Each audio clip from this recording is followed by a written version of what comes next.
السلام علیکم ورحمۃ اللہ وبرکاتہ۔ ہم آپ کی خدمت میں حاضر ہیں ایک نئے سبق کے ساتھ۔ امید ہے گزشتہ اسباق کی آپ نے اچھے طریقے سے دہرائی کر لی ہوگی۔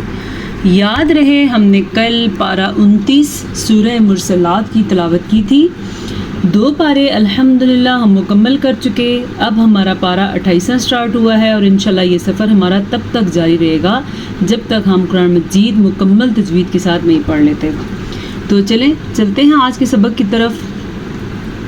اعوذ باللہ من الشیطان الرجیم، بسم اللہ الرحمن الرحیم۔ سورۃ المجادلۃ مدنیہ۔ بہتر ہوگا آپ سورت پڑھنے کا نام بھی سیکھا کریں۔ ویسے تو ہمیں اپنے مدارس میں پڑھایا جاتا تھا آیاتھا، آیت بھی اور رکوع بھی پڑھائے جاتے تھے، تو لیکن چلیں آپ اتنا ہی کافی، آپ سورت کا نام بھی صحیح طریقے سے پڑھا کریں، دیکھ کے پڑھا کریں اور درست لفظ کے ساتھ پڑھا کریں۔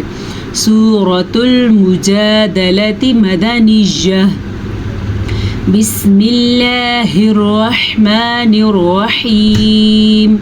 بسم اللہ پڑھنے کا درست طریقہ بھی آپ سیکھ لیں۔ جب اللہ کے نام سے پہلے زیر آئے گی تو اللہ کا نام باریک پڑھا جائے گا، جیسا کہ بسم اللہ۔ اچھا کوئی لوگ ایسے بھی ہوتے ہیں بسم اللہ، نہیں یہ غلط ہے۔ اللہ کا نام زیر کی صورت میں باریک پڑھا جاتا ہے جبکہ زبر اور پیش کی صورت میں پر پڑھا جاتا ہے۔ الرحمن الرحیم۔ اب دیکھ لیں را ہم نے پر پڑھی، اس کے تلفظ کا دھیان رکھنا آپ نے، اور اس کے علاوہ یہ جو ہا ہے اسے ہا پڑھیں گے، یہ ہا ہے، یہ ہا ہے اور یہ بھی ہا ہے۔ قد سمع اللہ، قاف زبر دال، قد، قاف موٹا ہے اور دال پہ کلکلا ہو رہا ہے، ٹھیک ہے۔ قد کلکلا کیسے ہوگا؟ قد سمع اللہ، اللہ کا نام پر پڑھا جائے گا۔ اچھا جی یہاں پہ غلطی کیا کی جاتی ہے، اسے پڑھا جاتا ہے سمیع اللہ، یہ غلط ہے۔ میم کے بعد یا نہیں ہے، یا اس کو پڑھا جاتا ہے سامع اللہ، یہ بھی غلط ہے۔ زبر کی مقدار اتنی سی ہوتی ہے جتنی آپ کو اس کلاس میں پڑھائی جاتی ہے۔ اگر پھر بھی سمجھ نہیں آئی تو سن لیں۔ سین زبر سا، میم ز می، سمی، عین زبر لمعل، سمیعل، لام کھڑی زبر لا، یہ کھڑی زبر اس کو لمبا کریں گے، سمیع اللہ۔ ہا پیش ہو، ہا پیش ہو تو نہیں ہوتا نا، ہا پیش ہو، سمیع اللہ۔ قول اللتی، اچھا دیکھیں یہ واو ساکن سے پہلے زبر ہے تو یہ واو لین ہے۔ جب کبھی واو ساکن سے پہلے زبر ہو تو وہ واو لین کہلاتا ہے، ٹھیک ہے، اور اس کو نرمی سے پڑھتے ہیں، کھینچ کے نہیں پڑھتے، جیسا کہ قول اللتی۔ اچھا جی لام زبر لا، اس کو اتنا ہی لمبا کرنا، لاتی نہیں پڑھنا آپ نے، قول اللاتی غلط ہے، قول اللتی۔ یہ یا مدہ ہے، یا ساکن سے پہلے زیر ہے تو اسے ہم کھینچ کے پڑھیں گے، یعنی کہ تازیر یاتی ایسے پڑھیں گے۔ تجادلک فی زوجہا، تجادلک، پھر سے آپ دھیان رکھیں کہ زبر زیر پیش کی مقدار کتنی ہے، یہ بہت ضروری ہے کیونکہ عموماً جو غلطیاں کی جاتی ہیں وہ غلطیاں زبر کو لمبا کر کے پڑھنے والی کی جاتی ہیں، غننے کی جاتی ہیں، الف مدہ یا یا مدہ کو، واو مدہ کو چھوڑنے کی جاتی ہیں، زیادہ غلطیاں یہ ہوتی ہیں۔ اگر آپ اپنی یہ غلطیاں ٹھیک کر لیں تو تقریباً آپ کا قرآن مجید درست ہو جائے گا۔ تجادلک فی زوجہا، یہ یا مدہ ہے، ہا کو چھاتی سے نکالنا ہے، اور زا زبر و زو، اب یہ واو لین ہے۔ واو لین کیا ہوتی ہے؟ واو ساکن یا یا ساکن سے پہلے زبر کا ہونا۔ یا مدہ کیا ہوتا ہے؟ یا ساکن سے پہلے زیر کا ہونا، ٹھیک ہے۔ وتشتکی، اچھا جی یہ جو مد آپ کو نظر آ رہی ہے یہ 3 سے 4 حرکات عربیہ کے برابر ہوتی ہے۔ اگر اس کو آپ آسان الفاظ میں سمجھنا چاہیں تو یہ یا مدہ جتنی آپ ایک دفعہ مدہ لمبا کرتے ہیں اس کو 3 سے 4 دفعہ لمبا کریں، یہ یا مدہ، تو یہ مد ادا ہو جائے گی۔ پھر بھی آپ کو سمجھنا ہے تو 3 سے 4 سیکنڈ کے لیے اس مد کو لمبا کرنا ہے۔ وتشتکی، یہ ہے درست طریقہ۔